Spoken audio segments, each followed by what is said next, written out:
I'm here with Charlie Angus, member of Parliament in Canada. Now, Charlie, Donald Trump continues to attack the sovereignty of Canada.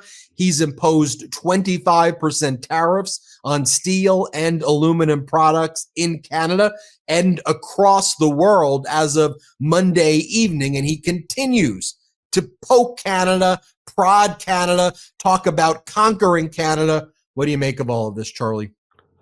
Well, I really don't want to waste a lot of time trying to deconstruct the idiocy that exists in Donald Trump's brain. But wasn't it just a week ago we were going to get a 30-day pause? And a week ago wasn't the threat fentanyl, the supposed narco state that Canada is? And now he's focused on steel imports and aluminum. So again, to the American industry that's dependent on massive access to steel and aluminum through all the sectors of the American economy, well, you might want to call Donald tomorrow because he's just thrown you for a loop. He's certainly thrown our communities for a loop in the steel and aluminum sector. But I think what's really fascinating is that nobody in Canada is surprised. I mean, did anyone believe this guy? His word could be trusted. He's a criminal. He's a convicted predator. So when Donald says one thing, you can know that his word means nothing. So the majority of Canadians that I'm hearing, it's like, oh yeah, so here he goes again. But then he goes further and he starts to poke us and insult us and say he's going to take away our sovereignty. Now, I know that, having grown up in a working class town in the schoolyard, bullies think that intimidation works. But what he's done right now is every time he opens his mouth, he drives Canadians further and further in our resolve. And what we're going to see very soon is a number of key American industries calling Donald. In fact, they've started to call him because Canadians are voting with their dollars. They're saying, no, Donald, we will never spend another dime in the United States. We're going to cancel our trips. Florida, Arizona, the Carolinas, even great cities like New York are seeing a precipitous drop because Canadians are not going to spend a dime in a country where their elected leader is threatening our sovereignty. So the boycott in Canada is just taken off in a way I couldn't even imagined it before.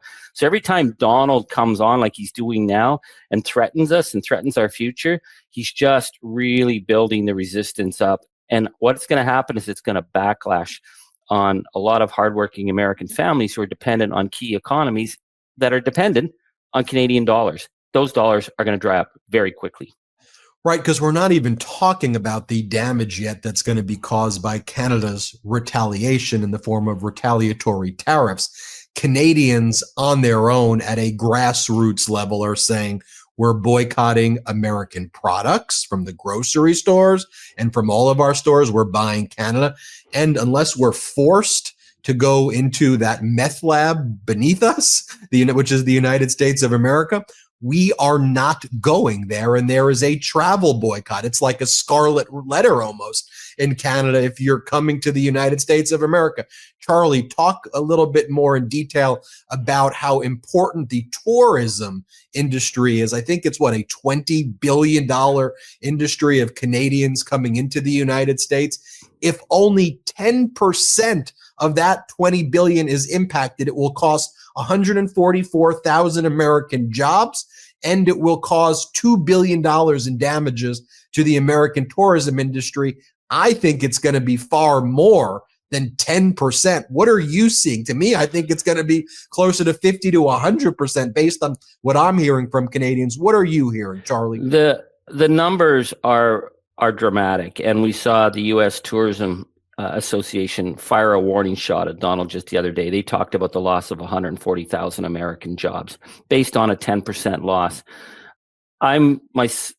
My sense is that it's much higher already. I was talking to a woman today. They canceled their trip to Myrtle Beach, 6 weeks that they were going to go. Immediately, they were put through to a supervisor in a call center who's dealing specifically with Canadians. And the first thing he said to the woman was, believe me, he's not our president. She told me once before she had to cancel a trip because they got sick and they they were too bad, so sad. But if a Canadian phones and says, I'm phoning, they're being put through right to supervisors right now. So we're hearing, again, from across a really vast political spectrum. 6 people, 8 people going to a Arizona golf tournament. I don't think those are radical lefties. No, we don't care if we have to eat the deposit. We're not going. People are telling me everywhere, we're just not going. The border towns, in Michigan, New York, that are close to me, in Washington State, they're already seeing like empty stores. Canadians love to shop. We love to cross the border and see if we can get a deal.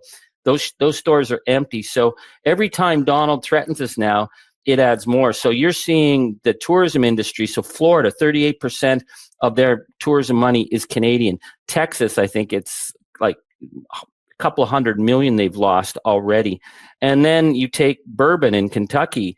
The Kentucky governor, man, he's on a love mission to reassure Canadians that we're all good friends. Well, we all were good friends, but we're not good friends right now. So to not buy Kentucky bourbon and buy Canadian whiskey, that's a political choice, and Canadians are making that choice. And every time Donald opens his mouth, he makes Canadians say, oh, is there something else I haven't thought about boycotting? The boycott is a powerful tool because it's ordinary people. It's not planned. There's no leader running this. It's ordinary people saying, I am going to stand up to tyranny.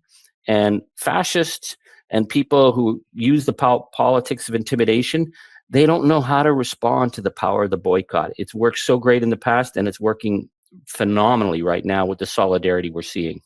Charlie, so I would say the MeidasTouch network may be the most watched network now, at least on YouTube in Canada. We're certainly watched by millions in Canada. So what's your message to those Canadians who are wondering what they should do in terms of a boycott? What do you say to Canadians who are watching this? The one thing I've learned is I don't have to say anything. They're doing it. I've gone up to talk to people all the time and say, hey, have you thought of this? And I said, don't worry, we've been doing this for weeks. Canadians are strong. I think one of the reasons MeidasTouch is so powerful in Canada is Canadians want information.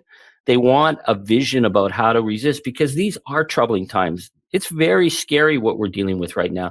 None of us have ever dealt with a situation of a government unhinged that has destroyed the checks and balances that a normal operating democracy has, that's acting like a gangster state. It's very, very frightening. And I know a lot of Canadians are very worried, but they know the one thing they can do is to resist by not spending a single dime on anything American. And they know that at the end of the day, this is what's going to, someone's going to, as we say in Northern Ontario, someone's going to slap Donald Trump upside the head for being such a moron. So Donald, keep shooting your mouth off, keep threatening us, keep trying to degrade us. All you're doing is building the resistance that is very extraordinary. And I'm also now starting to hear from European friends and people across the world who are saying, if Canada can do it, we can do it, because there's a bigger threat to global democracy here than just tariffs. This is about a threat to the international rule of law.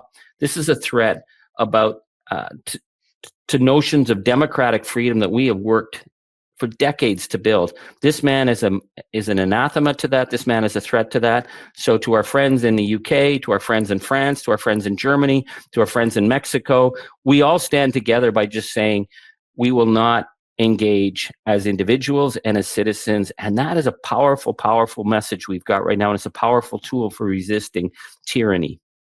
Finally, Charlie, I want to show you this. I could show you about 10 of these clips over the past 24 hours, but I'll show you this one. It's an interview with Donald Trump and Brett Baer on Fox, but Trump said the same thing on Air Force One. He's been repeating it over and over again. Let me play it for you right now, and then I want you to respond directly. You know, Trump's people watch this. I want you to respond directly to Donald Trump, but first, let's play his clip. Canada, you're a different country. And I love Canada. I have so many friends in Canada, you can't count them. Wayne Gretzky, I love Wayne Gretzky. I love so many people. I love their tradition. I love their ice hockey.